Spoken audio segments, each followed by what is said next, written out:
Em feriado Dia da República, hoje estamos aqui para mais um episódio especial do Luca Moreira Entrevista. Na verdade, a gente vai ter dois episódios especiais essa semana, o de hoje e o de quinta-feira, que vocês já estão por dentro, né?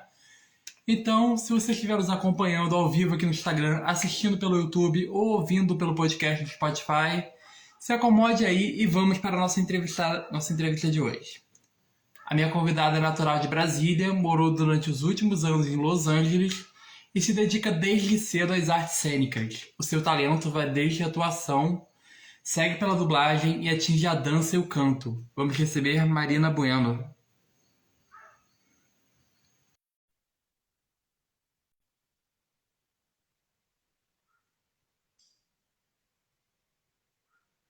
Oi Marina, tudo bem? Oi, oi, Luca, tudo bom? Boa noite. Tudo. Tô sem teleprompter, com risco da luz apagar, mas vamos seguir. É isso. Botei uma pilhinha de livros para colocar outro telefone que eu poder ler. Improvisação. Maravilhoso. E aí, Certíssimo. como é que tá a sua expectativa para a entrevista de hoje? Ai, tô ótima, tô bem animada. É a segunda vez que eu faço uma entrevista assim, então se der um nervosismo aí, vocês relevem, gente. Vamos ver se a Mas gente é isso. supera a primeira. Não. É. Bom, como a gente estava falando aqui na chamada, você possui currículo em vários setores, né? Na atuação, na dublagem, que todo dublador é ator, no caso, né? É Dança, mesmo. canto, entre outras categorias. Eu gostaria de começar perguntando sobre a arte na sua vida em si. Foi ela quem te escolheu ou foi você que foi atrás dela? Como é que você começou com isso? Cara, até hoje eu não sei. Inclusive um mistério bem assim interessante na família. Porque a primeira peça que Uhum, eu fiz, eu tinha 3 anos de idade. Foi na sim. creche. E foi o seguinte: todas as crianças era para cada uma falar uma frase, duas frases, entendeu? Assim, uma coisinha bem, Aham. pô, 3 anos de idade, não tem como você esperar muito mais, Sim. né? Vamos fazer um Mas Shakespeare aí, na creche. exato, exato, aquela. Ser ou não ser, não. Uhum. Mas aí, assim, chegou o dia da peça, né? Meus pais, festa da família, todos os pais das crianças, tudo lá assistindo. Começou a peça e foi 1 hora e meia de eu falando. Que Tipo isso? assim, a peça inteira era eu só. A peça inteira, 3 anos de idade. E meus pais, assim, o que que tá acontecendo? Que é isso? E os outros pais, assim, tipo, caraca, quem é essa menina? Quem são os pais dessa menina? Como que foi isso e tal? Veio as professoras parabenizar meu pai e minha mãe por ter ensaiado comigo. Minha mãe, eu não sabia. Eu não sabia. E as professoras, assim, mas a gente também não ensaiou com ela. Aí minha mãe, mas ela não sabe ler? Como é que ela decorou? Então, assim, até. E eu não lembro também, eu tinha 3 anos. Eu só lembro, inclusive, a minha primeira lembrança de vida é essa: você tá no palco e tá Uhum. olhando assim para as pessoas e eu lembro até um pouquinho sobre o que era a peça. Eu era o Pingo de Ouro. E era assim, tipo, não sei como aconteceu até hoje, não sei como que Inexplicável. eu não sei como que foi que rolou, porque nem as professoras ensaiaram, nem minha mãe, e é isso. Desde então não parei mais. E nenhum dos pais perguntou, não, que estão lá admirando, falou assim, cadê meu filho também? Não, as outras crianças estavam no palco, só que elas estavam tipo. E eu tava lá, blá, blá, blá, blá, blá, blá. Pô, se foi a primeira lembrança, então era pra ser. Já era pra ser na É vida, isso. já. É isso. Então, pois é, eu acho que não dá pra saber, assim, se fui eu que quis ou se foi, se só rolou. É Deus, né? Bom, apesar de ter feito vários cursos aqui no Brasil, você investiu bastante no trabalho e foi estudar fora do Brasil, né?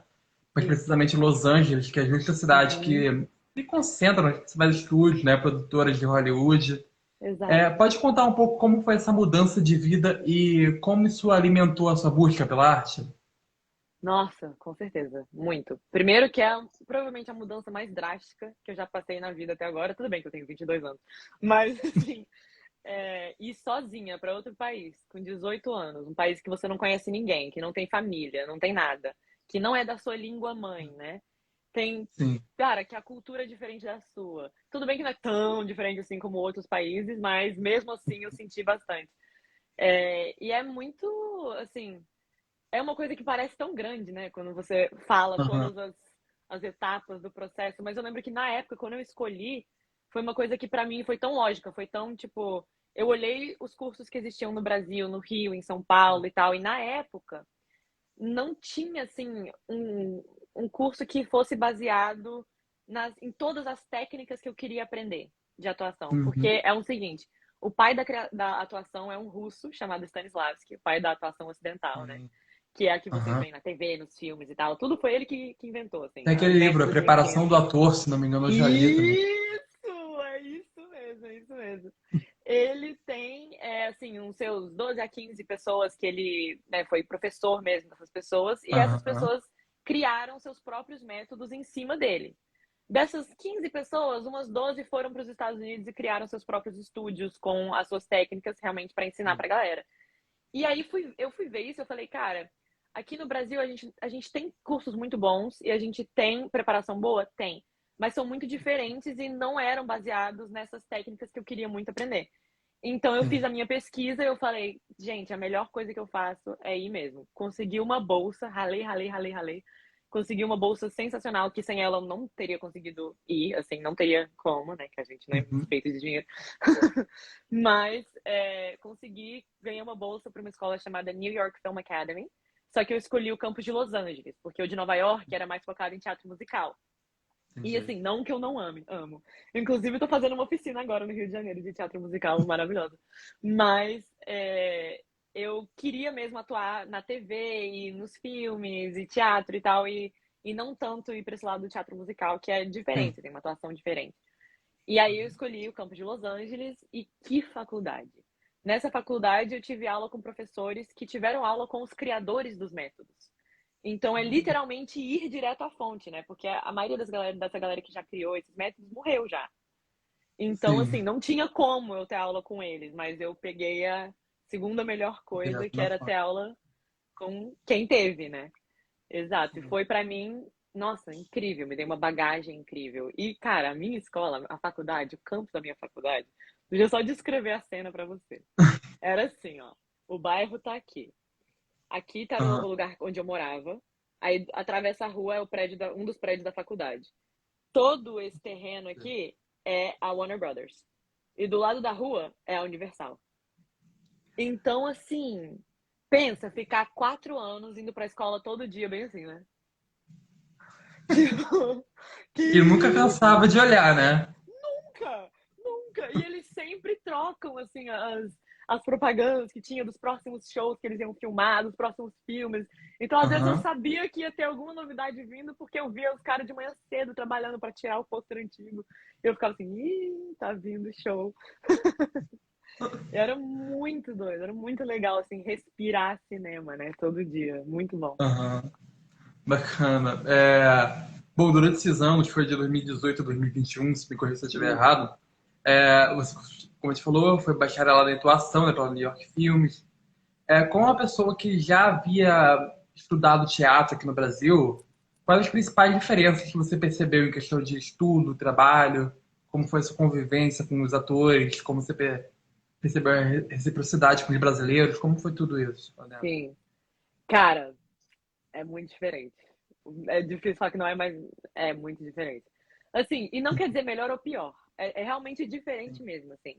A atuação do americano, ela é muito, assim, o comportamento, o mundo interno do ator e tal. E o britânico, eu notei isso também, porque eu tive professores britânicos, tive aula de Shakespeare, é muito texto. O texto te diz tudo, tudo Uhum. volta ao texto, tudo é o texto. E assim, eles não ficam muito nessa coisa de ai, o que que eu tô sentindo, que eu. É muito assim, a história como um todo, e é isso aí, é o texto. E já Uhum. o americano não, o americano é muito eu, assim, tudo, né, gente? Eles são meio eu. Mas, mas Então, em de atuação. personalidade. As gatas se amam muito. Mas nada contra, né? Autoestima é tudo. Mas, mas essas, assim, entre o britânico e o americano, essa é a principal diferença. Já o brasileiro, eu acho que a gente tem muito ainda a coisa do dom natural. Tipo assim, a Uhum. gente tem muito ainda uma galera que é, assim, fenomenal, que é incrível, mas que tem essa coisa muito que é deles, assim. As nossas Sim. pessoas que foram ensinadas, elas ainda estão um pouco para trás do que Aham. os outros ensinados, assim, de lá, sabe? Lá eu via galera que, cara, não tinha dom nenhum, mas que por trabalho, por técnica mesmo, que conseguiu aprender, a galera fazia cenas incríveis, fazia trabalhos incríveis, assim, justamente baseado nesse estudo e com, assim, o passo a passo de muita técnica, sabe? E aqui Uhum. não que não tenha, tem, tá começando a ter. Inclusive, eu fiquei muito, assim, surpresa positivamente quando eu voltei e eu vi que já tinham lugares que estavam implementando, assim, várias técnicas renomadíssimas, que eu realmente, assim, sou apaixonada. Então, ver isso crescendo aqui também é incrível, assim. Essa mudança foi em 4 anos, né? Foi pouco tempo, né? Assim, parando pra pensar, né? Desde que saiu pra voltou. Sim, sim. Mas eu nunca quis morar lá. Assim, essa nunca Uhum. foi a proposta, o objetivo, nunca foi, assim. Até porque eu acho que a questão dos Estados Unidos, né, é um país muito bom para a minha área, para trabalhar na minha área e tal. Mas só se Uhum. você tiver o green card. Se É, você pô, não tiver o green card, minha filha, esquece. Assim, é realmente mas você complicado. pensou em entrar no processo? Desde lá pra Cara, conseguir? pensei. E aí, o que que eu fiz? Eu sou a doida da pesquisa. Pesquisei muito e eu fiz exatamente assim. Eu não estava satisfeita só em olhar o processo, em olhar como era e tal. Não, eu fui atrás de pessoas que estavam na minha situação e tomaram essa Sim. escolha. Então, assim, eu fui conversar com gente que formou na minha faculdade e estava lá com green card, eu fui conversar com, sabe, eu fui assim, realmente, e pesquisei até digamos, quase estatisticamente, assim, ver várias pessoas na própria mídia que fizeram essa mesma coisa e o que, que aconteceu com elas, né? Aham. E o que, que eu vi nessa pesquisa? Eu vi que todas elas, 100% delas, não tinham conseguido ficar como atores e atrizes. O que, que tinha acontecido? O green card ele tem que ser patrocinado, geralmente por uma empresa, alguma coisa assim. Como atriz, você não tem como ser patrocinada por um processo do tamanho, É, tipo assim, você é autônomo no caso, né? e mesmo que te contratem, você nunca vai ficar contratada logo de cara por 10 anos, 15 anos, que é o processo, o tempo do processo que dura para o seu green card. Não tem como a empresa de produção chegar para o governo americano e falar: não, a gente vai colocar ela em todos os filmes que a É. gente produzir. Assim, não existe isso. Nem se você Uhum. for o The Rock, isso existe. Assim, não é assim, entendeu? Que funciona. Sim. Então, o que, que aconteceu? Essas pessoas que queriam ficar lá acabaram mudando de carreira durante, assim, uns 5, 10 anos e viraram produtores. Porque sendo produtores de cinema, de TV e tal, você pode trabalhar em qualquer projeto, né? O projeto que você Sim, quiser. você fica tempo Não tem que fixo. ter a idade certa, o cabelo certo, o corpo certo, o perfil certo, a cor certa. Não tem que ter nada disso para você conseguir o trabalho, né? Tipo assim, em teoria. Sim. Então, o que aconteceu? Essa galera mudou de carreira, essa galera virou produtor, e aí eles ficaram uns 10, 15 anos até conseguir o green card. Conseguiram o green card? Ninguém conseguiu fazer a transição para ator. Ninguém. Então, quando eu vi isso, eu falei, então morar nos Estados Unidos hoje em dia, da forma que é possível para mim, que seria pelo green card de trabalho, porque eu não quero casar com americano, nem quis também, muito obrigada. É... enfim, seria dessa forma, eu teria que mudar de carreira. E eu falei, ah, não, mudar de carreira eu não quero, não. Eu quero ser atriz, Sim. seja onde for, entendeu? É, até porque Aí você foi foi lá isso. buscar esse curso para isso, né? Então, Sim, exato. E como eu não tinha esse sonho de quero morar lá, pra mim, assim, não interessava muito isso. Claro que, pô, consegui ficar e tal no lugar que eu já tinha feito todos os meus contatos, já estava praticamente inserida, assim, sabe? Já tinha oportunidade ali de, uhum. nossa, ai, é tanta coisa, assim, que, sabe aquela, ai, que ódio. Mas, assim, não é algo que eu acho que foi uma coisa que eu fiquei chateada, sabe? De não poder fazer, porque eu falei, gente, não é isso que eu quero. Então, como não é isso que eu quero, não faz sentido, entendeu? Eu ficar e mudar de carreira. Sim. E essa experiência de ter formado numa faculdade lá fora Uhum. tem dado muito efeito aqui no Brasil? Quando você vai apresentar para algum projeto, pessoas ligam bem muito isso no seu currículo? Olha, de currículo em si, não muito. Mas sabe onde que tá a diferença? A diferença tá no preparo que eu tive para poder me virar em um set de filmagem e me virar numa audição, que é o mais assim importante ainda. O que, que é essa situação? Como é que eu tô falando? Porque, por exemplo, aqui no Brasil, até pouco tempo atrás, até antes da pandemia, no caso, a maioria das audições dos atores eram dentro dos estúdios. Você Sim. ia até a Globo fisicamente, você ia até a Record, o SBT, e você tinha lá uma pessoa que estava te filmando, talvez um diretor sentado para dirigir o seu teste. Eles te davam o texto e você fazia na hora lá o texto que eles te davam. E isso gera o quê? Gera um mercado de atores que são extremamente bons em ser dirigidos. Extremamente bons. Eles, cara, conseguem pegar uma nota que o diretor fala, muda isso, muda agora. Vou fazer tranquilo. Mas o que acontece? Isso também gera um mercado de atores que não sabem se dirigir. E aí, quando a pandemia chegou, não podia mais ir para o estúdio. Então, o que você ia fazer? Você ia adaptar ao meio que o mercado americano já estava há anos, que é a tal da self-tape. Que é quando você vai filmar a sua audição sozinho na sua casa e você vai mandar o vídeo pro diretor, vai mandar o vídeo pro produtor de elenco, vai mandar o vídeo para quem que te pediu o vídeo. Sim. E o que acontece com isso? Você precisa se dirigir, você precisa saber olhar pro seu vídeo e saber se tá bom ou não. Você precisa olhar e ver, cara, tive esse problema, como é que eu resolvo? E você não tem alguém lá para te ajudar, você não tem nem alguém da equipe para te ajudar. Você tem que se filmar, você que tem que montar a luz, tem que montar o som, você tem que saber como é que tá atrás, como é que, sabe? Assim, são várias preocupações que o ator daqui não estava preparado para ter e que teve que ter do nada por causa da pandemia. E lá, isso sempre foi o normal. As audições pessoais, assim, em pessoa, que eu digo pessoalmente, né?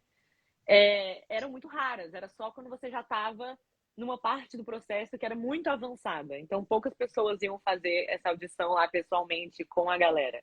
Então, eu só treinei isso. Eu treinei me dirigir, eu treinei fazer isso sozinha, ter esse conhecimento, conseguir produzir essas coisas e fazer um bom trabalho. Então, assim, isso gerou para mim, eu acho que uma vantagem nesse mercado, meio que querendo ou não, assim.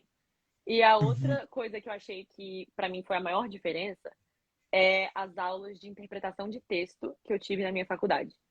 Porque a maioria dos cursos daqui não tem essa matéria. E isso para mim é loucura. Tipo assim, como assim? Porque o script de um filme, ele antes de mais nada, ele é um documento. Ele não é só um exercício criativo, sabe? Ele não tem só a parte da história e tal. Você tem diversas coisas que você pode tirar daquele roteiro que estão no cabeçalho, que estão no número de páginas, que estão, sabe? Tipo assim, tem diversas coisas que eu sei enxergar porque eu tive a aula de o que significa isso num roteiro. E eu acho que aqui a maioria dos cursos nunca passou por isso, nunca teve essa aula, nunca ensinou isso para um ator. E, cara, isso é uma vantagem gigante, porque esses dias mesmo eu recebi uma audição para uma série, que eu não posso falar qual é, não posso falar de quem, porque realmente existem contratos que a gente assina e é isso. Mas, e eu não quero que a gente vai tentar descobrir. Eu só falo depois que sair a série. Eu não falo. Mas um script, né, que eles mandam para uma audição. E nesse script estava escrito em cima lá: interior, casa de fulano, cena tal, meio do dia. Ambientação. Tava tudo lá bonitinho. E tava também a folha do script com a página que tava o roteiro. Ou seja, no caso, esse seria a página mais ou menos assim, 16, 17, se eu não me lembro, tipo, bem. Era mais ou menos isso que tava as páginas da audição. E aí, só com essa informação, eu já sei muita coisa. Porque tava lá, tipo assim, cena 5, uma coisa assim. E o número de páginas já me fala o quê?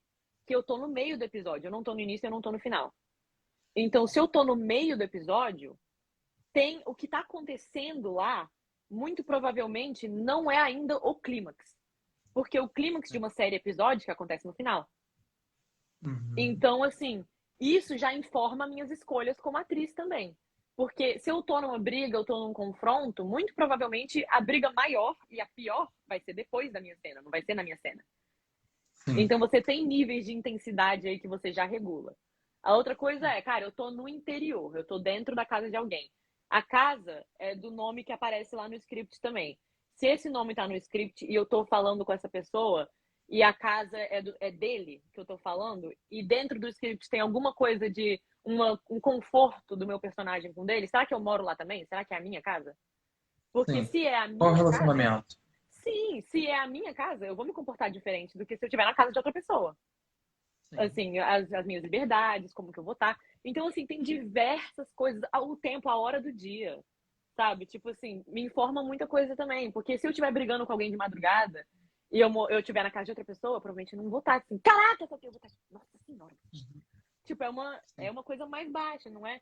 Só tem várias escolhas que você faz que são informadas por pequenas pistas, assim, que você pega do roteiro e que a maioria dos atores passa batido, porque não foram ensinados esse trabalho investigativo, sabe? Eles vão direto para o diálogo e direto para o que está acontecendo na cena. O Essa que, né? técnica te deixa mais preparada, né, pra essas coisas. Sim, e você entrega, na minha opinião, um trabalho um pouco mais completo, né? Porque você considera tudo que vai montar aquele momento. Então, acho que você está mais preparado para fazer escolhas que você pode justificar, que você pode bancar e que você pode acreditar que estão corretas. Uma dúvida que eu fiquei é essa questão de você, do teste americano, de você se gravar, né? Se você fazer o Uhum. teste por conta própria, você tem pelo menos algum roteiro, alguma coisa, você recebe alguma coisa da produtora, tipo, você ter noção do que você vai fazer, né? Não, sim. Então, tem vários tipos de testes, né? E tem testes que são para grandes empresas, grandes estúdios e tal, que são completamente diferentes de testes que são para filmes estudantis ou produções independentes, né? Sim. Dependendo da situação. Porque, por exemplo, teve um teste que eu fiz lá fora que foi para uma coisa que quem estava oferecendo era a Disney. A Disney, eles, para esse tipo de teste do que eu fiz, eles não mandam o roteiro da coisa que você vai fazer. Eles mandam, por exemplo, uns roteiros genéricos, mais ou menos parecidos com algo que você possa estar fazendo, porque eles não querem que você saiba o que você vai fazer ainda. Questão de segurança também, né? Talvez deles, né? Sim, exato. E assim, então o que eles fazem? Eles pegam um roteiro que dá pra eles a noção de se você consegue ou não fazer esse tipo de personagem, ou esse tipo de humor, ou esse tipo de drama, seja o que for que eles estão querendo buscar, e eles te dão esse roteiro com outros nomes, outros relacionamentos, outras coisas, e aí você faz a audição com esse roteiro, sabendo que esse roteiro não é de nada, assim, não é de nada que eles estão fazendo, que eles estão publicando, não é de nada. É algo próximo, mas não é o que eles vão fazer realmente, né? Isso, exato. Não é do projeto que você vai gravar. Ou você também tem as pessoas que mandam o roteiro mesmo, mandam. Não todo, né? Claro, ninguém nunca recebe o roteiro. Se Sim. você recebeu o roteiro todo, que sorte. Porque não existe isso, não existe isso. Você recebe geralmente 1, 2, 3, 4 páginas de roteiro para fazer a sua audição. Até porque os vídeos não podem ser tão longos, né, gente? Porque que produtor de elenco tem tempo para ficar assistindo milhares de vídeos gigantes? Sim. Ninguém. Não existe. Então tem que ser uma coisa, né, mais curta. E mesmo assim, eles nem assistem tudo, a maior parte do tempo. Mas o roteiro geralmente é uma coisa bem assim, ou bem difícil, porque é o teste, né? É uma entrevista de emprego e eles têm que saber se você vai ser capaz de fazer a coisa mais difícil que eles vão pedir de você. Porque se você não for capaz de fazer isso, não adianta nem eles te contratarem. Então, assim, teve uma audição que eu fiz, por exemplo, que tava no roteiro assim: nessa hora a personagem chora copiosamente. Então, tipo assim, nessa fala eu tinha que chorar copiosamente. E aí tinha 2 falas acima que tinha que cair uma lágrima só. Tipo assim, são coisas muito específicas, muito técnicas, e que se tá pedindo isso na audição, é porque eu vou ter que fazer isso na série ou no filme, seja lá o que for. É bom que Então, você mesmo começa a se prever, né? Se você vai ter isso ou não, né? exato. E aí, assim, aí que entra a sua técnica, aí que entra as coisas. E meu filho, é um horror quando eles pedem pra você chorar na audição. Porque quando você tá se filmando, né? Você grava o take lá e tal, ficou lindo, maravilhoso. Só que se tiver um pequeno problema, você tem que gravar de novo. Só que como você chorou copiosamente, você tem que limpar a cara, esperar um tempo pra você voltar ao normal, pra poder gravar o próximo.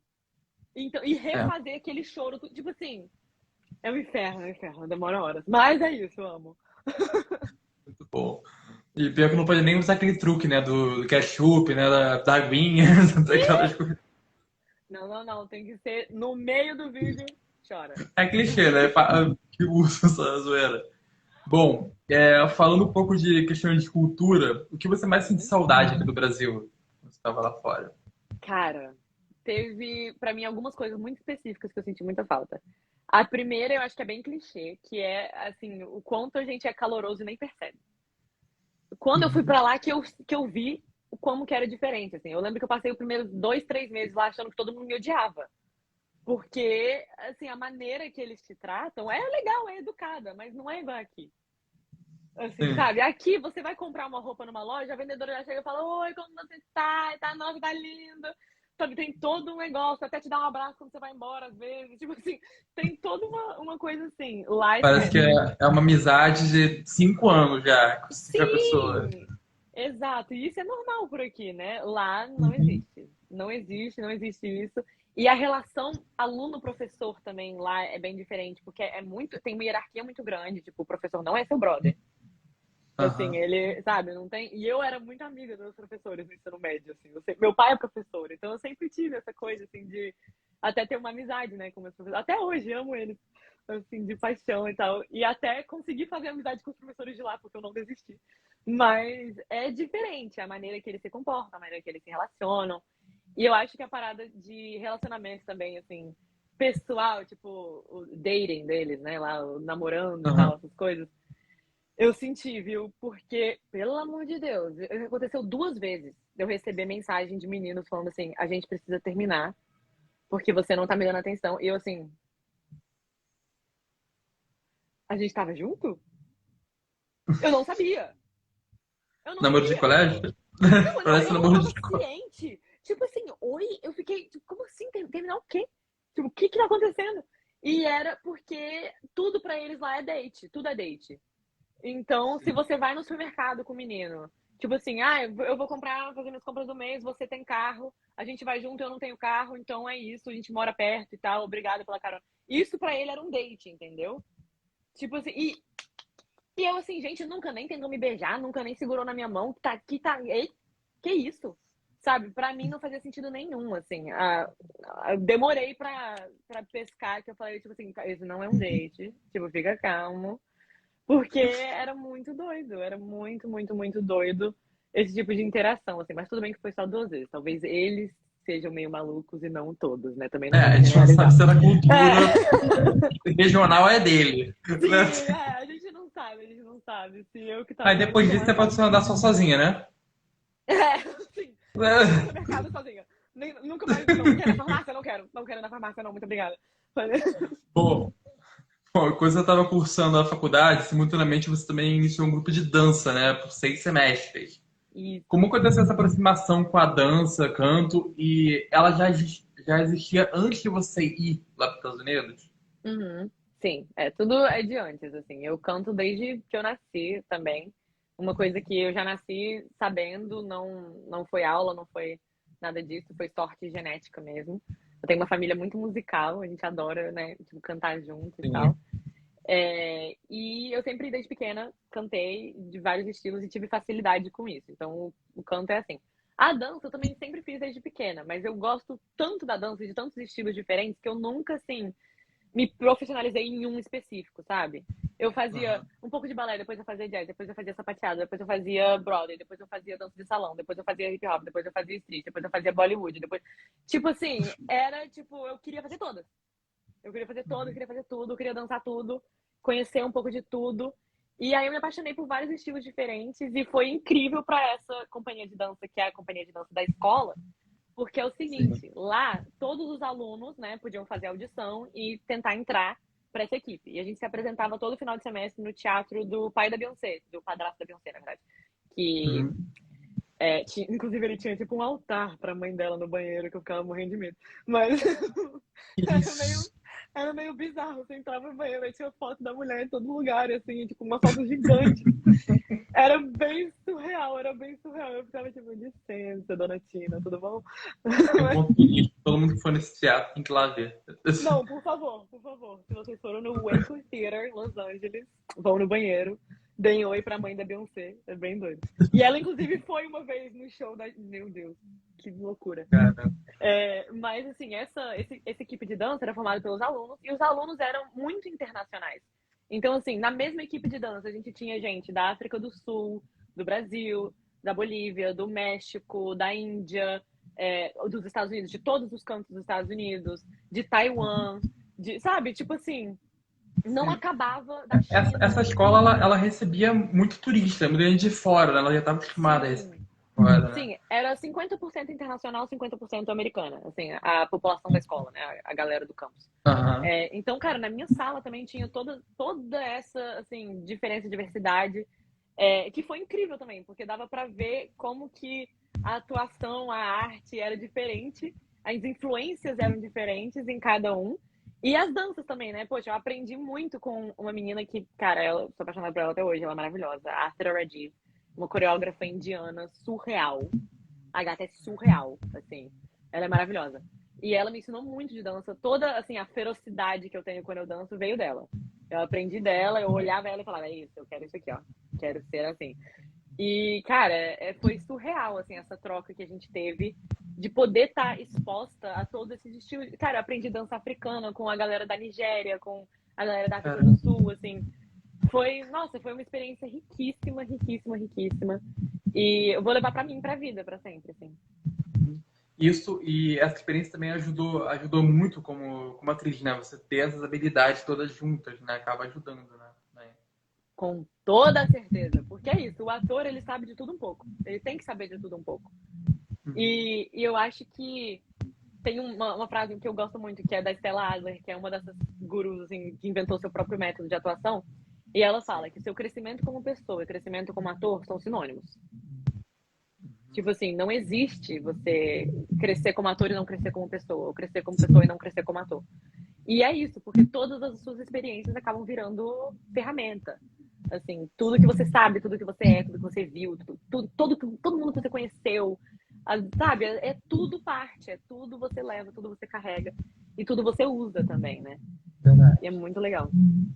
A gente falando um pouco sobre o Brasil agora de novo, sendo sincera nas suas opiniões, do jeito que o mercado está competitivo hoje, né? Não só com atuação, com tudo, Uhum. também com algumas precariedades, né, que ainda existem no sentido cultural, você acredita que seja capaz de viver apenas de arte aqui no país? Ou não? Eu acho que dá. Eu acho que dá porque tem gente que faz já isso, né? É. Nós temos atores que vivem só de arte. Nós temos diretores que vivem só de arte. É difícil, difícil. Pode falar palavrão ou não? Pode. Difícil pra caralho. Eu não fui lá. Difícil. Porra, é muito difícil. É muito difícil. E é um mercado competitivíssimo. E é um mercado que, se você já não conhece gente que tá dentro muito proximamente, é muito difícil de entrar. Que é o meu caso, né? Eu não tenho nenhum familiar em nenhuma empresa de produtora. Não tenho nenhum tipo de ponte já feita. Então, tudo que eu consigo tem que ser de tipo, tudo bom, eu sou a Marina, prazer, pelo amor de Deus. Tipo, Tendo a oportunidade de você fazer o network, né? Isso, é o networking puro, assim, de acordar todo dia às 5 da manhã e entrar no LinkedIn, tentar pesquisar a galera que trabalha na O2 Filmes, que trabalha, sabe? Tipo assim, ir atrás e achar essa galera no Instagram, e achar quem é, e achar quem segue, e o IMDB, o que fez. É um trabalho que não acaba mais para você tentar achar a galera, conhecer a galera e tentar entrar, né, de alguma forma no mercado. Mas, assim, é possível. E tem gente que faz, tem gente que já fez, então por que não, né? E eu acho que só tem isso a melhorar e aumentar, ainda mais com a questão do streaming, que tá vindo em peso, né, pra cá. Sim. Porque antes a gente só tinha a Globo, a gente tinha o SBT e a Record, e era praticamente isso, assim. Não tinha mais muitas opções, não tinha como você diversificar isso aí. E agora a gente tem Netflix, a gente tem Amazon Prime, a gente tem Paramount Plus, a gente tem Star Plus, a gente tem Disney Plus, sabe? Todas essas empresas todos eles com alto investimento, né, em produções nacionais. Exato, que já estão produzindo nacionalmente, que já estão captando talento, que já estão buscando essas coisas, sabe? E que isso só tende a aumentar, porque o Brasil, na verdade, é uma potência de telespectador. O Brasil vê muita série, vê muito filme, vê muita novela. E a gente tem fãs que gostam muito e que divulgam e que fazem acontecer e vão atrás. Cara, o menino de Todo Mundo Odeia o Chris já tá por aqui, ó, de fã brasileiro. Ele já tá... Eu vi essa matéria esses dias. Real, assim. Por mais isso, né? Então, a gente acaba sendo um bom ponto pra eles, né? Pra eles virem pra cá, né? Por causa disso, sabe que rende. Exato, aqui vai render, sabe? Aqui vai render. E a gente só tem o que crescer também. Eu acho que isso é ótimo nesse sentido, assim. É um mercado muito emergente. O mercado de roteirista, cara. Era um trabalho que não existia antes aqui no Brasil. E agora, nossa, a gente tá precisando muito. É muito legal isso. Bom, existe uma área dentro da atuação que eu pessoalmente acho admirável, né? Por causa quanto ela exige, né? Essa da dublagem. Que você consegue passar sentimentos, personalidade, tudo aquilo pro seu vocal apenas, você não tá tendo a imagem, né? Como é o seu contato dentro desse setor e quais as dificuldades mais técnicas que ela apresenta em relação a estar no palco e outras mídias? Tá, ó. É o seguinte. Eu acho que do ponto de vista de quem tá fazendo, né? É uma coisa que é um pouco diferente, porque a maioria das pessoas não sabe nem como é que funciona, né, a questão da dublagem. Quando a gente chega pra dublar, né, mesmo, porque é o seguinte, o termo todo é o voice over, né, porque você não tem só a dublagem, você tem os personagens que você vai dar a voz em primeira mão, que você vai criar, né, e aí no caso seria a que vai ser animado depois.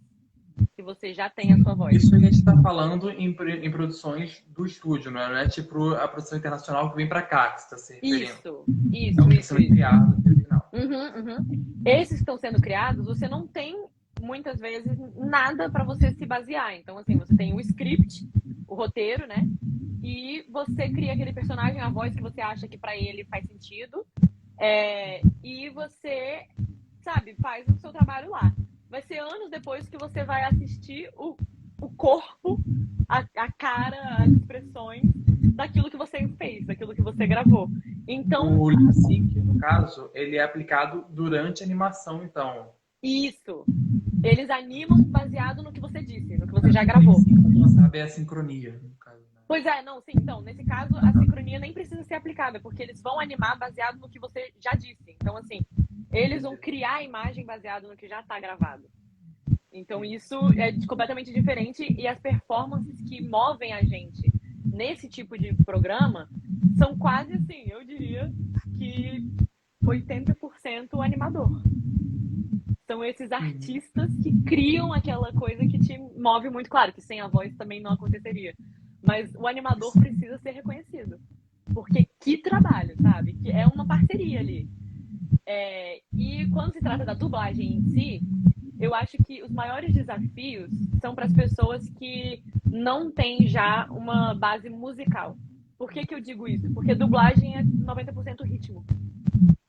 Sim. É você olhar para aquela boca mexendo, olhar para a respiração da pessoa, conseguir captar qual é a melodia daquilo, onde que ela respira, qual é o tempo que ela fala. Porque com isso tudo que você vai poder encaixar o que você tem que encaixar naquilo que já está feito. Então, assim, encaixar aquilo é difícil porque você não pode só confiar no processo de sync, né? Porque tem coisa que não dá pra você ajustar. Tem coisa que não tem como. Então, tem que ficar quase perfeito pra pessoa depois poder só fazer pequenos ajustes e dar bom, assim. E isso, pra mim, acho que é uma parte que demora um pouco pra pessoa pegar o jeito. Quando ela pega, também vai. Mas se ela já tem ritmo, já é uma pessoa musical, é bem mais fácil.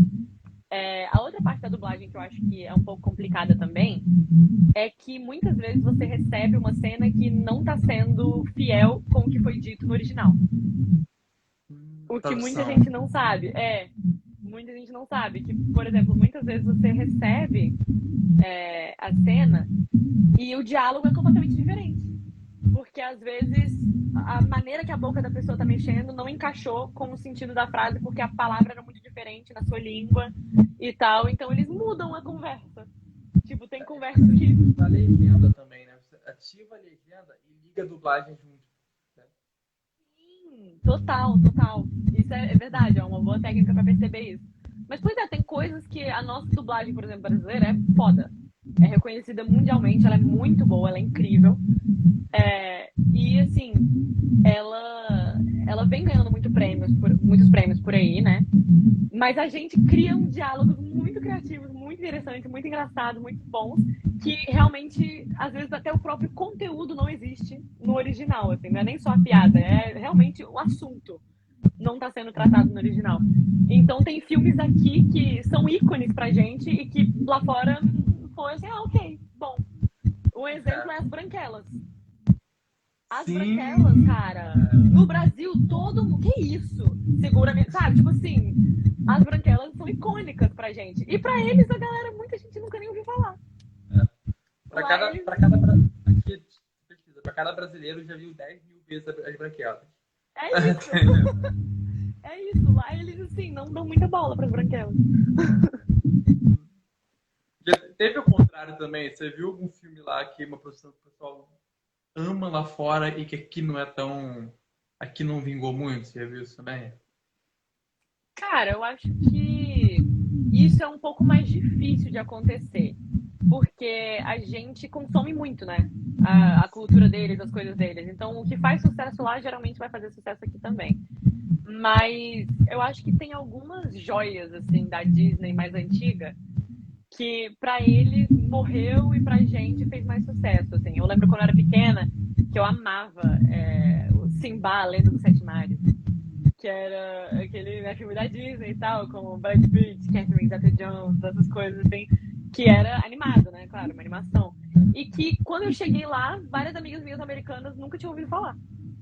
Assim, e eu lembro que aqui, criança, várias amigas minhas, amigos meus assistiam, já assistiram, gostam e tal. E quando eu pergunto pra galera, a galera lembra, já sabe o que que é. Eu tipo, é aquele pirata, né? É ele mesmo. E lá, ninguém sabe. Irônico é ser um produto da casa, né? Tem isso também, né? Sim, exato, muito. Bom, dos trabalhos.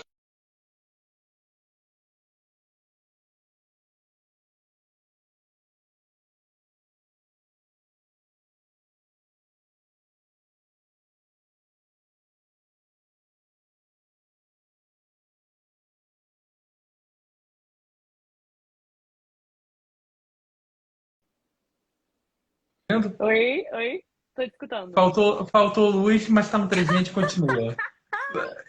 Eu sabia que alguma coisa ia acontecer, tava indo muito bem. É Bom, isso, é é, isso. bom, Não sei dos por trabalhos. quê. Uhum. Valeu, Deus. Bom, dos trabalhos que você já fez, existe alguma Aham. cena da qual você mais tenha sentido dificuldade em executar? Algum personagem que tenha te marcado de uma maneira especial? Uma coisa assim. Cara, tem vários, né? É difícil, assim, escolher. Eu acho que quando você ama o que você faz e quando você se dedica muito ao que você faz, sempre marca, né? De alguma forma. Eu acho que teve alguns que marcaram por dificuldades técnicas absurdas, como essas de hoje. Mas, mas, assim, coisas que. Dificuldades técnicas que eu digo realmente, assim, de você tá ao ar livre e você tem que correr uma montanha, tipo, subir um negócio correndo, só que aí a câmera não vai dar pra filmar a parada, então a pessoa de câmera tem que correr atrás de você também. E aí, tipo assim, cara, teve um menino do som que tropeçou, e aí, gente, umas coisas assim, absurdas, e um bando de doido correndo na montanha. Tipo, Uhum. assim, não. Sabe, umas coisas muito malucas, assim, que a gente faz pra conseguir aquela filmagem, aquela cena, aquele take que vai ser ótimo e tal, que só a gente sabe que a gente passou. Tem muita coisa também maluca de filmagem que muita gente nem acredita que acontece, assim, que são dificuldades de, tipo, não sei se você sabe, mas quando você tá fazendo uma cena com uma pessoa, conversando, um diálogo que tá pegando as duas pessoas, a câmera, você quase Sim. nunca tá olhando pra pessoa. Você geralmente tá olhando mais ou menos aqui, assim, ó. Tipo, Sabia se a disso não. pessoa tá aqui, você tá olhando aqui. É porque Aham. senão você fica completamente assim, ó. Entendi. E isso não Aí a pode. câmera não Então, consegue pegar a reação de vocês duas, né? exato, nenhuma das duas. Se as duas ficarem se olhando, não tem como. Então, geralmente, o que acontece é, eu olho pra cá, ela olha pra cá. Entendi. Mas na câmera parece que a gente Com o tá se ângulo da olhando. câmera, a visão do espectador mostra que como se O espectador acha que a gente tá se olhando. Pra ele, o olhar tá ali. Aham. Mas a gente não tá se olhando. Então, muitas das vezes, você tá, tipo assim, fez uma cena muito emocionada, tipo, uma conexão muito grande, e você tá olhando pra orelha da pessoa, ou você tá olhando pra algo do lado da cabeça da pessoa e, tipo assim, por favor, me dá mais uma chance. Tipo. E é muito difícil você, tipo, manter a concentração no início, porque é muito. Você quer olhar pra pessoa, você quer olhar no olho dela, mas você não pode. Entendi.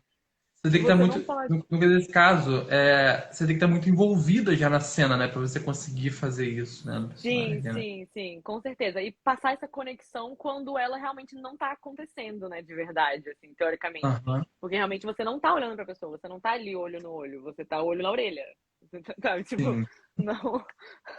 É muito esquisito esse tipo de cena, assim. E é o que mais acontece, porque toda cena que é gravada dessa forma, ela geralmente é assim, por sempre conta de assim. ângulo, por conta de câmera mesmo. É muito É, exato. São umas coisas que a gente vê no que a gente que. A próxima pergunta é sobre isso, hum, mas que a gente, como tá vendo o filme, a gente não faz ideia da complexidade que é aquela cena, né? Que a gente tem 5 minutos e você vê como foi para gravar aquilo. sim, é. Isso é, nossa senhora, isso é a maior verdade de todas, assim. Quando eu falo pra galera que um trabalho de atriz geralmente são trabalhos de 12 às vezes 16 horas por dia, muita gente fica assim, não, você tá mentindo, não é possível. Tipo, o que que você faz esse tempo todo? Eu falo, gata, Você precisa muita de coisa. ajuda? É É, tipo. tipo, quando você dorme? Eu também não sei.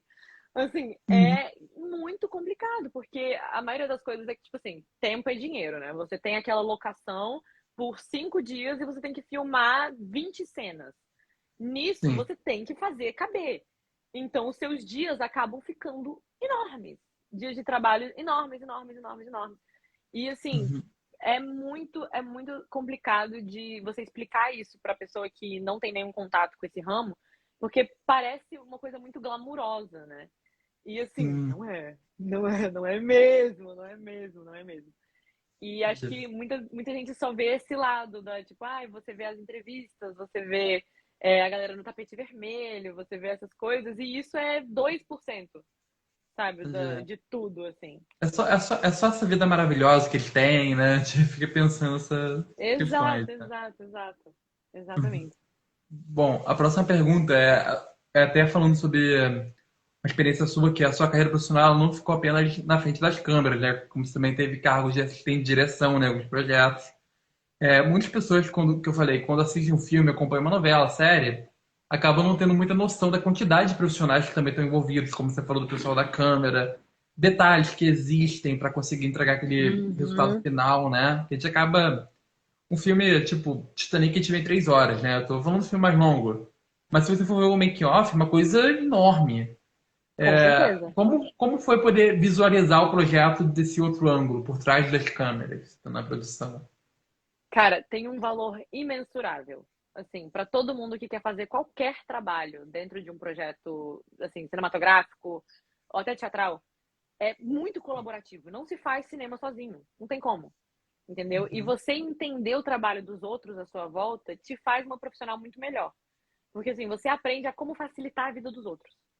O que é muito bom, assim, para qualquer profissão, né? Você ter esse entendimento. Mas É. principalmente na nossa, que é uma coisa tão trabalhosa, tão técnica, tão cuidadosa, que uma coisinha dá errado, você não pode usar nada que foi feito, Uhum. sabe?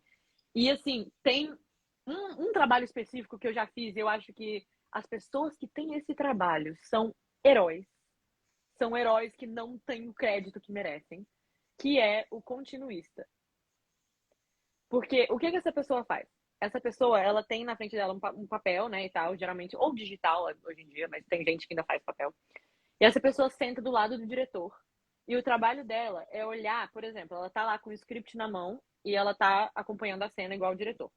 Aham. Aí, quando o ator, se for uma cena de diálogo, por exemplo, aí a atriz A pega o copo de café com a mão direita na fala X e ela toma um gole do café na fala Y e ela coloca o café na mesa de volta na fala Z. Aí essa pessoa vai e anota tudo isso enquanto isso está acontecendo. E também anota o que a outra pessoa em cena está fazendo. Tudo, todos os movimentos que fez. Se virou, se Durante cruzou a toda a cena perna, ele tem que estar. toda a cena, até falar corta. De ação a corta. E tem que estar Uhum. anotando tudo isso. Anota tudo que a pessoa fez, se ela trocou uma palavra ou não, se a perna cruzou, descruzou, se, assim, anota tudo. Se o cabelo estava aqui ou se o cabelo estava aqui, se ela mudou o cabelo no meio da cena, se não mudou. Se, assim, anota tudo, tudo, tudo, tudo, tudo, tudo de todo mundo que está envolvido. E isso, tô falando só numa cena de 2 pessoas. Imagina uma cena de várias. Imagina uma Sim. cena ao ar livre. Imagina É porque todas as aí, se coisas. for no próximo take, quando recomeçar a continuação, tem que estar tudo certinho pra não. E mais, não só tem que estar tudo certinho quando começar, como tem que ser tudo replicado, idealmente, de forma idêntica. Por quê? Porque a cena não é feita só daquele take, daquela visão. A gente tem o take que pega as duas pessoas, a gente tem o close-up de uma, o close-up da outra, a gente tem a master shot do ambiente. E tudo isso é gravado novamente e a gente tem que repetir, tem que fazer de novo e tal.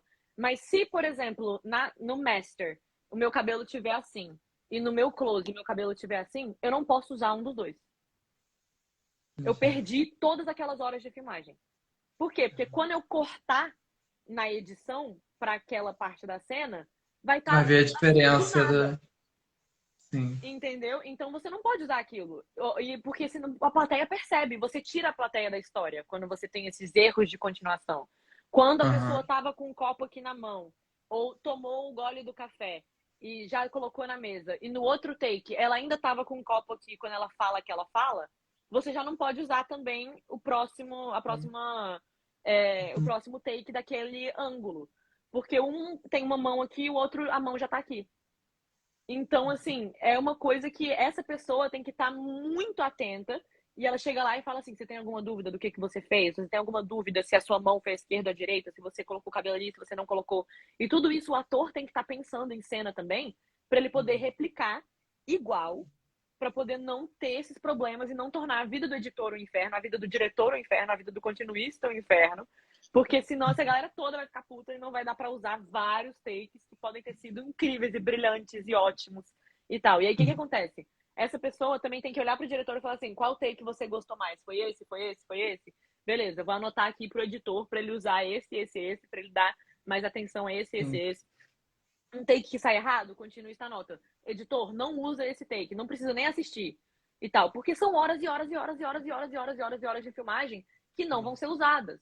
Então, assim, imagina um editor ter que assistir tudo que foi gravado para poder escolher os melhores sem essas notas do continuista, sabe? Sem saber qual foi o take preferido do diretor, qual foi o take que eu tenho que seguir, adequar minhas escolhas e tal, para poder fazer bater. Como é que a gente faz tudo isso? Então, assim, essa pessoa tem um trabalho importantíssimo. E a maioria das pessoas não sabe nem que existe esse trabalho. E ele acaba salvando muita gente, né? A produção toda, Muito! né? Exato! Você tem um bom continuista, você tem um bom filme. Sim. Assim, é muito doido. Sobre essa curiosidade que você falou, de muita cena que não é usada em filme, né? Que vocês acabam Uhum. descartando, tem muito material que fica por fora. Sim. Tem muito, muito, muito material que fica por fora. Inclusive, a gente até brinca, né, no meio, que a história, na verdade, ela é feita 3 vezes. Quando ela é escrita, quando ela é gravada e quando ela é editada. Caramba. Tipo assim, são 3 filmes diferentes. Esquece. E tem vários exemplos até de como que a edição é importante de filmes que todo mundo já viu e ama, mas que não tem ideia de como é que realmente aconteceu. Assim, tem 2 exemplos que eu sempre gosto de trazer. Um é Atração Fatal, que aquela cena infame, né, que da perna cruzada e descruzada, que você vê certas Uhum. coisas. Então, essa cena, quando ela foi gravada, os atores falaram assim: que merda, que cena bosta, que horrível, esse filme vai ficar horrível. A gente, nossa, terrível, cena péssima. Na edição, o editor fez o quê? Ele pegou as reações, os takes de reações dos atores e os takes de diálogo, e ele trocou a ordem de tudo. Então, tipo Caramba. assim, ela falava uma coisa, a reação que era mostrada dos 2 caras interrogando ela não era o que ela falou. Era outra parte da cena, só que o cara mudou a ordem de tudo e fez uma cena nova. Ele tirou partes do script, ele trocou a ordem das coisas. E então, assim, a cena que foi atuada, ela quase não teve, assim, muita influência, porque você podia ter pegado atores e feito diversas reações que não estavam conectadas a nada, e ele podia ter colocado num lugar que ia ter mais ou menos o mesmo resultado, entendeu? Mas ela foi feita na mesa de edição e ficou a cena icônica que é hoje, sendo que na hora que ela foi gravada todo mundo odiou, achou que o filme ia pro espaço. São, Assim, são erros que acabam fazendo a história do filme, né? É que nem não, Mágico de Oz, sabe a história do Mágico de Oz? que iam tirar a música da Dorothy. E acabou ficando mais. Exatamente. Cinema. Exatamente. Ou aquele filme Apocalypse Now, eu acho que tem o Marlon Brando, tem um bando de coisa assim. Esse filme, cara, ele tem, eu acho que são tipo 500 horas de filmagem, uma coisa assim, pra poder ficar Uhum. um filme de 1h30. Muito E impressionante. uma loucura. Tipo assim, dependendo do seu método, de quanto dinheiro você tem, você descarta muita coisa. Muita, muita, Uhum. muita coisa. Por isso que tem que fazer os reshoots também, né? Às vezes você descartou tanta coisa que você perdeu uma parte da história e você tem que filmar de novo pra poder Sim. conseguir fazer. Tem uma falando de história, essa aqui é muito boa, você até me contou quando a gente se conheceu. Burlesque. Ah, sim. Teatro, você me contou essa história. Ih, peraí, por que eu tô assim? Ai, gente. Eita, Ah, pô. aconteceu alguma coisa aí. Burlesque. Legal. A Luísa até perguntou aqui que tá assistindo a gente, falou, Luca, Ah, você tá escuro. É, não quer. realmente. Sim, Mas, pois é. tô sem luz nenhuma aqui em casa. Inclusive, se conhecer um advogado, me indica.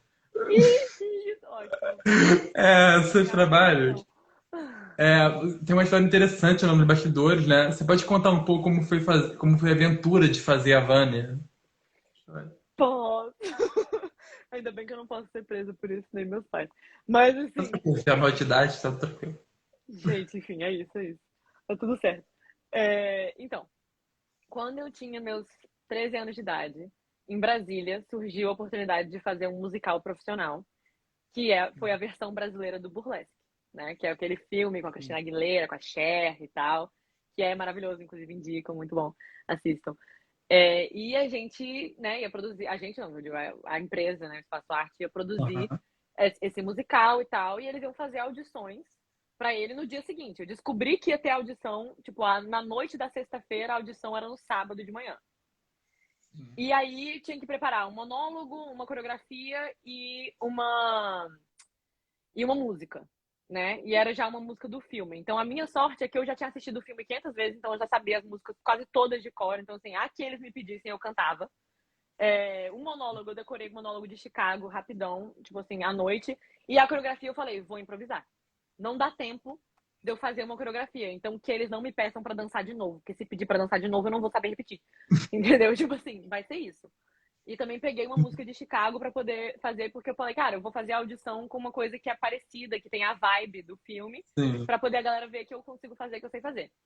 Só que tava escrito lá bem assim, proibido fazer audição se você tem menos de 18 anos. A audição era 18 anos ou mais, e eles queriam encorajar as pessoas que já fossem formadas na área pra fazer a audição. Enquanto isso, eu Uhum. tenho 13 anos e eu estou no ensino fundamental. Tipo assim, obviamente não sou formada em nada, mas eu falei, não posso deixar passar, porque não existia oportunidades como essa em Brasília na época. Então eu falei, cara, se eu Aham. quero ter a chance de construir um currículo que seja, mínimo que seja, eu tenho que ir para essa audição, tenho que passar nisso. Resultado, Uhum. 8 da manhã tava eu e meu pai lá, na fila, esperando. Eu cheguei, tinha gente, cara, fazendo umas aberturas na parede, assim, tipo, uma galera meio já seminua, assim, já, Uhum. um ambiente bem interessante pra fazer essa audição, E seu pai entendeu? sabia desse detalhe que era pra 18 anos? Sabia, claro que sabia. Eu mostrei tudo pro meu pai e pra minha mãe. Eu ainda fiz eles assistirem à noite o que eu tinha preparado do monólogo e o monólogo falando, tipo assim, eu matei meu marido, talvez alguém. É isso, entendeu? Fiz assistir, eu falei, tá bom, gente, tá bom, ai meu Deus. Assim e tal. E eles me levaram sabendo de tudo. Eu não teria feito sem eles saberem, porque senão eu ia, né, causar problemas pra eles depois também, porque eles são meus É. responsáveis legais, né? Aham. Então, beleza. Aqui que meu plano era o seguinte: eu falei, cara de pau mesmo. Esse é o plano. Eu vou chegar e entregar minha identidade normal, minha identidade verdadeira. E se eles virem a data lá, se eles virem realmente que eu não tenho 18 anos, eu assumo, eu vou embora, beleza, não tem problema. Se Não eles. sabia. Não. Assim, não, Mas é. alguém me falou dessa audição, eu não li no jornal nada, eu só. Aham. Sim.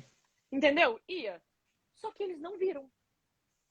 Eu entreguei minha identidade, eles colocaram lá meu nome na lista e tal, ok, você é número 2 de audição, boa sorte, vai. E eu, tipo assim, obrigada. E fui, entendeu? E fiz a audição. Ninguém me perguntou a minha idade também, nada. E aí eu falei, ótimo, eu não menti em momento algum aqui. Então, Uhum. assim, não tem problema nenhum. Mas aí o que aconteceu? Eu consegui entrar. Quando eu entrei, eu falei, e agora? Eu tenho que falar. Mas eu não vou falar hoje. É porque iam querer, iam ver, né? Isso uma hora, né? Uma hora ia descobrir, entendeu? Uma Aham. hora eu ia ter que falar, porque a classificação indicativa da peça era 18 anos, eu tinha 13. Sim. Então, assim, ia ter alguma coisa aí, né? É. Então, o que que eu fiz? Eu falei, cara, eu tava pra fazer 14 anos e a gente ia ficar 1 ano e meio ensaiando a peça antes de ir pra temporada, né? De realmente passar e tal.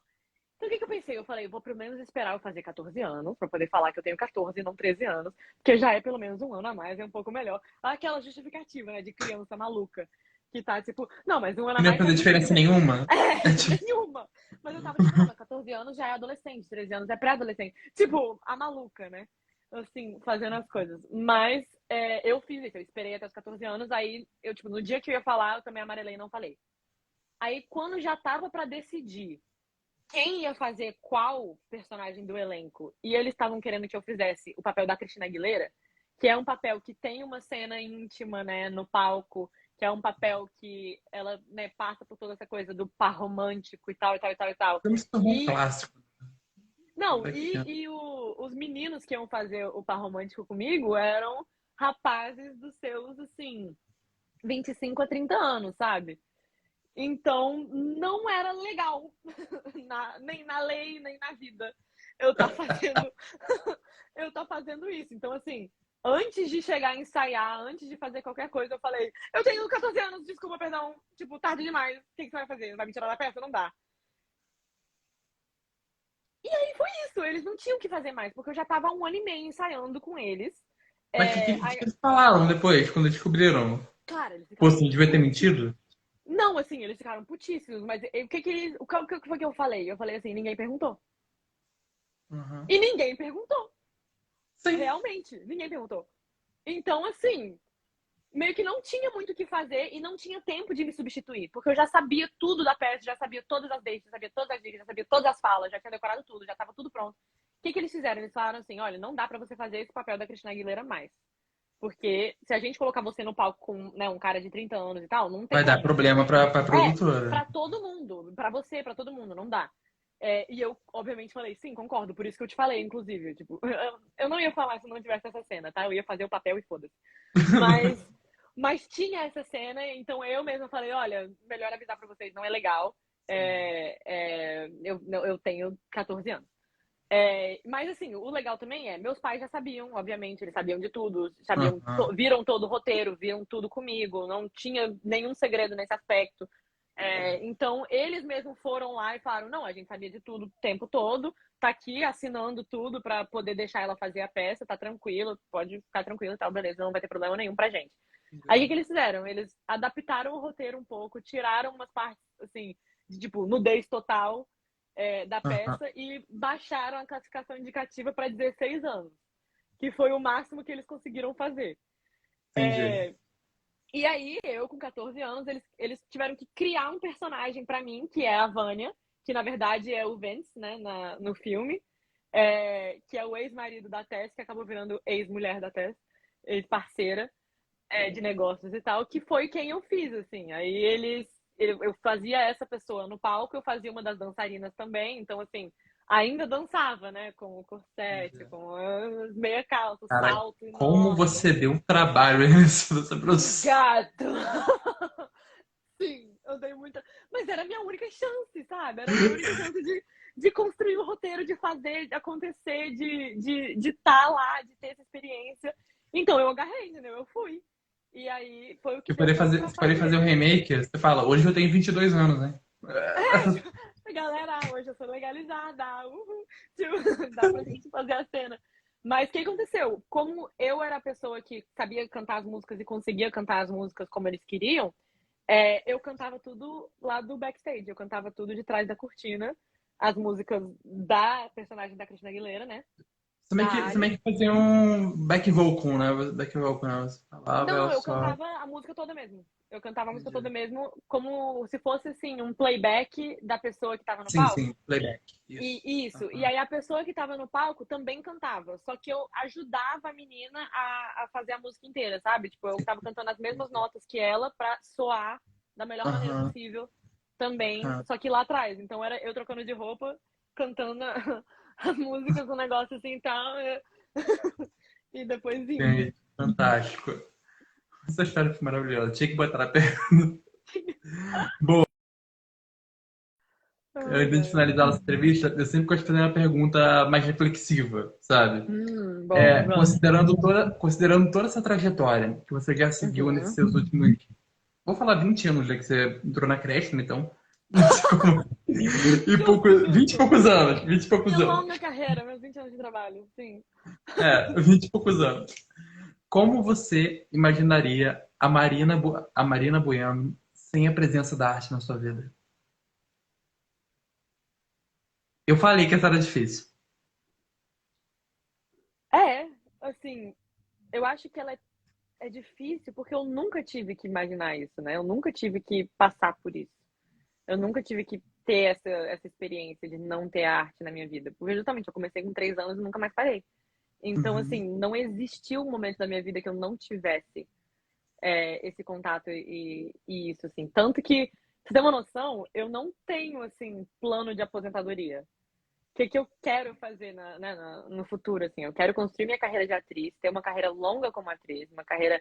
Por isso que eu fui atrás de técnica, fui atrás de base, para eu poder sustentar essa carreira, né, no decorrer da minha vida inteira. Eu quero ter uma carreira, assim, que eu me orgulhe dela e que seja meio que até eu morrer, assim, eu vou estar fazendo um projeto, sabe? Mas eu também quero, quando eu já não conseguir ter aquelas 12 horas de trabalho e fazer aquelas coisas por limitações corporais, eu quero dar aula. Eu quero dar aula de atuação, eu quero estar nesse ambiente, eu quero estar com o roteiro na mão, sabe? Eu preciso dessa coisa pra mim, assim, não tem outra opção, eu acho. É muito difícil até pensar nessa ideia, assim. E eu até já tive muitas oportunidades de seguir outros caminhos que não a arte. Eu fazia simulação da ONU também, quando eu era criança. Eu fazia, desde os 8 anos eu fazia, que era questão de diplomacia, né? Eu fui para Yale representando a minha escola para fazer o iMoon, né? Que é como se fosse a simulação deles lá de Yale. Eu fiz esse currículo também. Eu fiz o Sim. workshop de anatomia na UNB, no curso de medicina, com cadáver, com tudo isso. Tipo, eu tive essas Sua experiências experiência. em outras áreas, né? Em outras coisas. Mas mesmo quando eu tava vivendo aquilo, o que eu pensava era, cara, que incrível que eu tô fazendo isso agora, porque eu posso usar para algum projeto de atriz no futuro. Tipo assim, se um Sim. dia eu for uma médica na TV, eu É, sei dissecar manusear. corpos eu espero que não, né? Não sei, vai que eu sou uma serial killer, você não sabe. Mas eu não... Vai que eu vou fazer, não sei, né? Ou assim, sabe, se eu for fazer uma advogada, eu já sei o jargão Ah, jurídico todo, porque eu tô aqui vivendo isso. Se eu, sabe, assim, todas as experiências que eu tenho na minha vida, elas de alguma forma servem para isso e eu já faço com esse de caso pensado, assim, todas as minhas habilidades.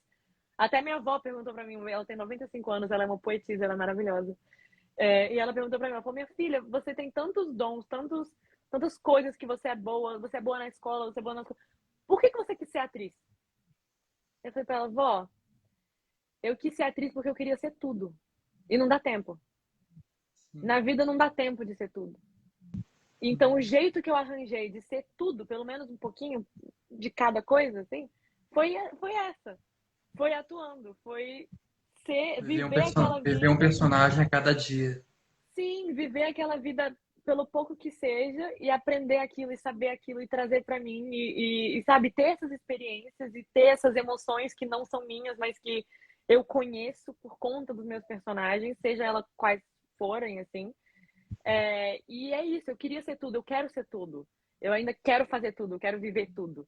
E não dá tempo, a gente não tem tempo para isso. Então foi a maneira que eu arranjei, sabe? De ser tudo e viver tudo. Foi maravilhoso. E é isso. Mariana, muito obrigado por ter estado aqui comigo hoje. Adorei muito nossa Claro. entrevista. Não sei se Amei, superei a amei. primeira. Ah, claro. Super assistível, já é a minha preferida. Muito obrigado, tá bom? Vou ligar agora para reclamar da luz.